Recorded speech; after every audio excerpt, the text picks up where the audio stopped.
Welcome back for session 7 of the Social Innovation Summit, in case you didn't know where you are. This session is all about engaging community.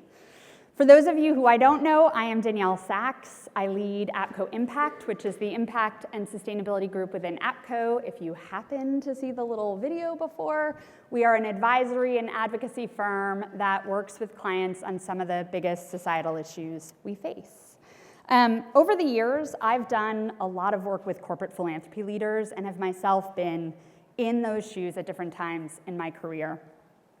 As I was preparing for this session, I was thinking a lot about the community at this summit and how convenings like this provide a really important moment for belonging for corporate philanthropy leaders in particular, who often feel like an army of one inside of their organizations.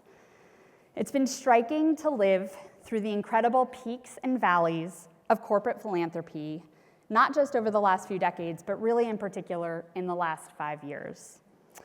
For a long time, corporate philanthropy had gotten a very bad rap. At best, it was seen as a tool for building goodwill in communities, and at worst, a smokescreen for deflecting negative attention. The word philanthropy had become synonymous with purpose washing, greenwashing, blue washing, all the washing.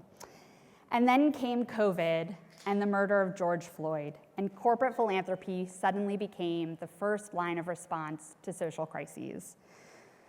Whether it was tackling systemic racism through bold new partnerships or using philanthropy as a way to accelerate access to COVID supplies and care, many companies used this moment to make big shifts in their foundations, bringing in fresh leadership and reorganizing behind them, rethinking grant portfolios and making much larger, fewer bets, sunsetting programs that were no longer proving valuable to the company.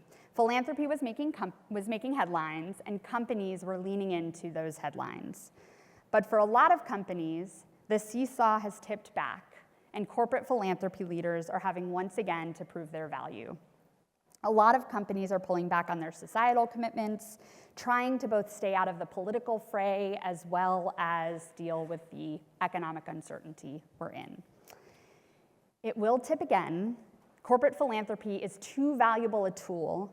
All of you are too valuable to the companies that you're in for it not to tip back.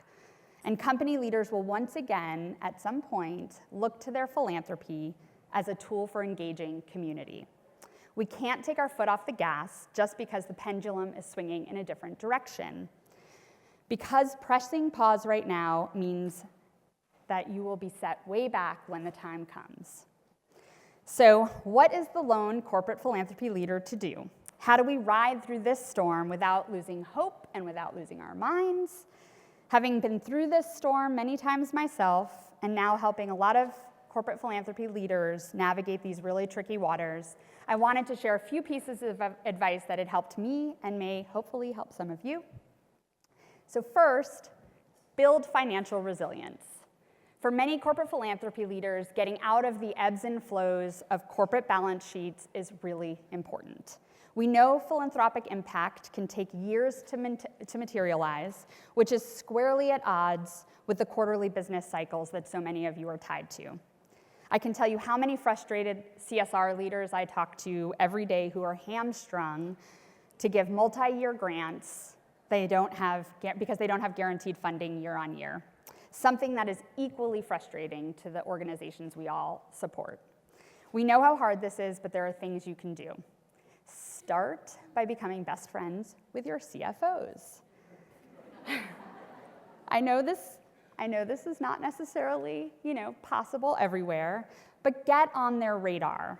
If you have a foundation, ask to be first in line when the company goes through a financial transaction and needs to park cash somewhere.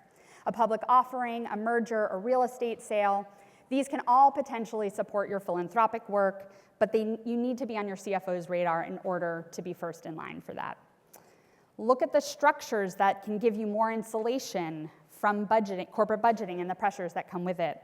For companies that give directly from their corporate P&L, this could mean setting up a foundation, which allows you to set aside funding and protect it. For those who already have an existing foundation, this could mean setting up an endowment so you're less tied to annual cash contributions. It could also mean exploring new hybrid models. We're seeing a lot more companies start to explore things like LLCs that give them flexibility and avoiding, hopefully, some perceived conflicts of interest. It has to make sense for your corporate culture, and it has to be feasible, but don't let history, don't let inertia limit your ideas. Think of the bold solution, scaffold out incremental changes to get you there, and then let the powers that be chip away at that. Perhaps you'll be surprised by what's possible. Second, philanthropy has strategic value to your business. Lean in and make the bets that you know will be valued by your company. Whether it's building a talent pipeline, developing a customer base in an underserved community, building supplier resiliency, or using philanthropy as a form of R&D, use your philanthropy. It is your highest risk capital, and put it to use in ways that the businesses can't, and that will bring value to your communities. We've seen Walmart do this by first funding regenerative agriculture, research, and initiatives through their foundation, and now taking those learnings back into their core business. Another example is Expedia. They've used philanthropy to support small businesses in the inclusive travel space through their Open World Accelerator program, and some of those small businesses are now becoming key partners of the Expedia business, bringing in new ideas, capabilities to the organization while also supporting a more inclusive travel industry. There's so much need and so much white space. Find the right niches, get the right stakeholders internally on board to support you, and start small if you have to. Third and final piece of advice, lean into the trend lines. Bring your communities into the heart of your design and into your decision making. If you do, I promise you will get the credit that you are all seeking and that you deserve. In COVID, the Ford Foundation, along with a lot of people in this room, led the push towards trust-based philanthropy, putting power into the hands of communities that know what they need, who need it, and how to get it. These commitments included providing unrestricted grants to grantees, reducing reporting requirements, lifting up voices from communities that are least seen. But corporate philanthropy has sadly been very slow to adopt these practices, even with the best of intentions. Engaging communities can be hard, it can take time, and companies are creatures of risk mitigation, making it hard to tolerate the uncertainty that comes with social change grant making. But I would argue that to do this not only mitigates your risk, but also generates significant upside. From the ideas and rich learnings that you get when you're entrenched in community design and implementation, to the relationships that you're building in these communities, to the rich and deep storytelling that emerges when communities are powerfully stewarding our resources. These stories, these learnings, when they drift back to your board, your C-suite, become powerful accelerants for your work. This is precisely what the next two panels are about, leveraging the power of community perspectives to innovate, shape ideas, and build programs. I hope you'll find something in today's session that inspires you, sparks an idea how you can engage your communities.